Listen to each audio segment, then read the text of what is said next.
যে দেশটিতে একসময় রাস্তায় বের হওয়া মাস্ক ছাড়া কল্পনাই করা যেত না, সেই দেশের দূষণ মাত্র কয়েক বছরের ব্যবধানেই সম্পূর্ণ বদলে গেছে।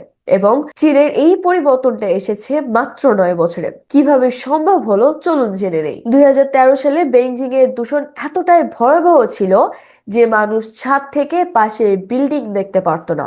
সারা বছরে 58 দিনই ছিল মারাত্মক দূষিত। আর এমন পরিস্থিতিতে চীন এক কঠিন সিদ্ধান্ত নিল।